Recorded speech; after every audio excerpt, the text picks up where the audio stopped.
Good morning, Scot Pekarek with Tumor Tales. Boom! All right, so the first question I know everyone's going to ask is, what's going on with my war against sleeves? As you can tell, the war has not ended. I have just decided to call a ceasefire today because it was like 39 degrees this morning. So my war against sleeves will continue, but today I've negotiated a ceasefire and I decided to put on a sweatshirt because it's kind of cold here in flyover country, the Midwest, the upper Midwest. Today's video topic, Fenbendazole. I get a ton of questions about Fenbendazole, made popular by Joe Tippins. My Cancer Story Rocks blog is Joe Tippins. What I have in my hand here are a brand called Safeguard. It's made by Merck, same as the Panacor C that Joe Tippins talks about in his blog. If you notice, the green is 1 gram, the blue is 2 gram, and the red or maroon, yeah, I guess, that's 4 grams. Okay, each of these boxes comes with 3 packets. You know what? I'll even open one up. I mean, they all look the same. And this is going to be kind of weird. You got to look at the ceiling for a moment. And here I am opening the box. And I'm really, as you can tell, I take a lot of care in opening it. So this is what the packet looks like. This is the green one, the 1 gram packet. So Joe's deal, I think he's changed his blog a little bit, but he might even take it every day now, the 1 gram. I know for a while, I think he was 3 days on, 4 days off. I take it for a few weeks and then I take a couple weeks off. And I don't know, is it helping? We'll see. I'm the world's largest lab rat, and as I have been from the beginning, and we'll see. You know, hopefully it works. And this isn't medical advice. I'm not a doctor. I don't profess to practice medicine. This is a diary. This is a piece of commentary. So I got to put that disclaimer out there so I don't, have the the powers that be knocking on my door trying to throw me in the gulag with the rest of the thought criminals out there. So anyway, a couple things regarding why I haven't done surgery, chemo, radiation, that route. The thing is, when they resect a tumor, they typically will take, depending on where it is in your body, they try not to puncture the veil of the tumor, that they try to remove it intact. There's a few reasons, a few theories behind that. One, if they do puncture that, the cells get out, they get in the blood, and then the thing increases the chance it'll metastasize throughout your body. Now, with brain cancers, they don't typically do that. They say they don't do that. As far as I know, there's not a lot of evidence that it ever happens because of the blood-brain barrier. The cancer cells apparently doesn't spread outward from your brain. However, it can come in from the rest of your body, from what I've read and understand. There could be cases where that's not true, or I could be a complete idiot. And if so, put that in the comments. You wouldn't be the first person to call me a complete idiot. And you won't be the last. That's a promise. And then, so anyway, the reason I haven't done the resection is because the tumor sits right about here. And they map my brain and generally found that's where speech is. And if they were to do a resection, they typically would want to go outside of where the tumor is by, as much as possible without doing too much damage.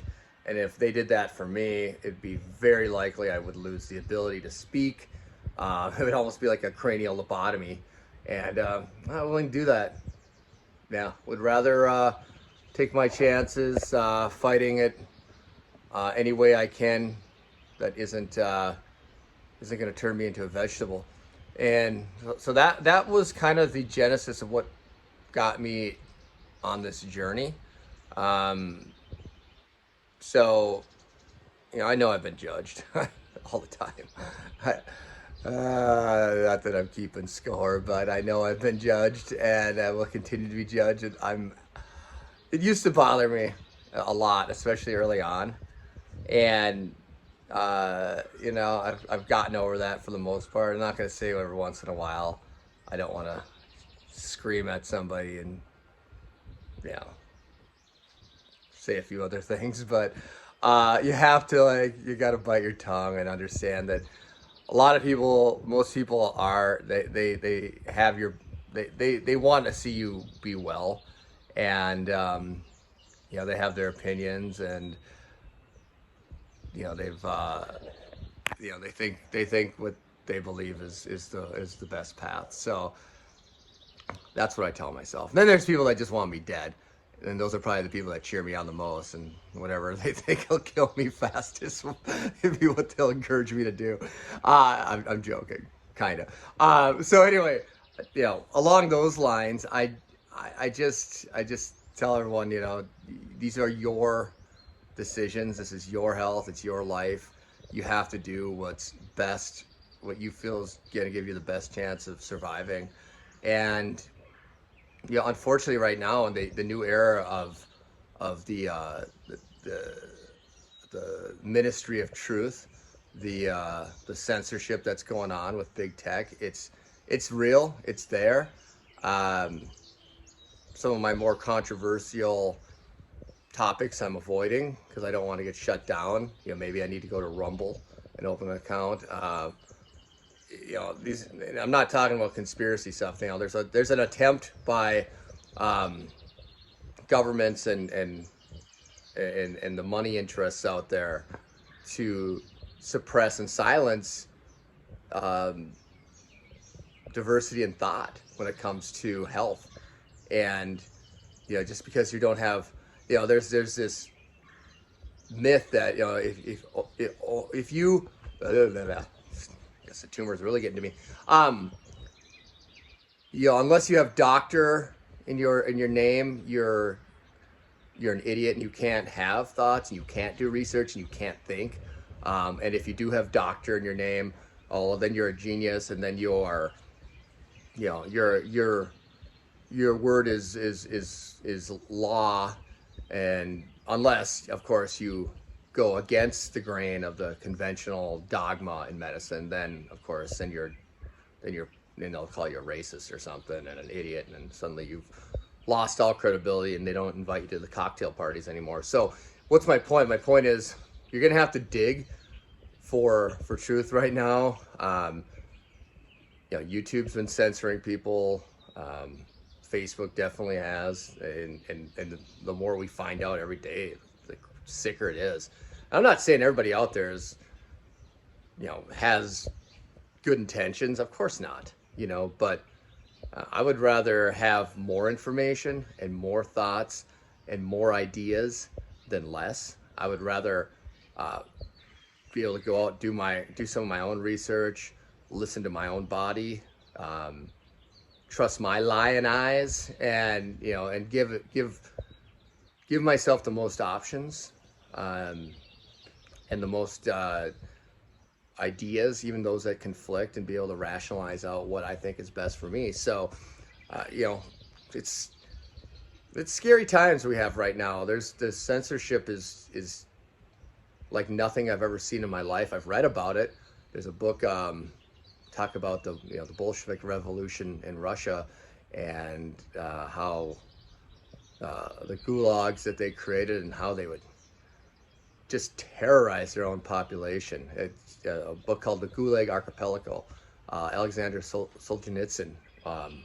Just horrible stuff. There's more atrocities committed to good people in the 20th century, I think, than all of history combined. Just the mass numbers of it. 100 million people in Russia, a similar number in China, with Mao and stuff. So anyway, what's my point? My point is you gotta keep looking for the truth. I encourage you to get out there, go to alternate sites, Gab, Rumble. Again, there's some maniacs out there, but if you're listening to this channel, I think you're probably pretty intelligent, of course, and you know, make your own decisions.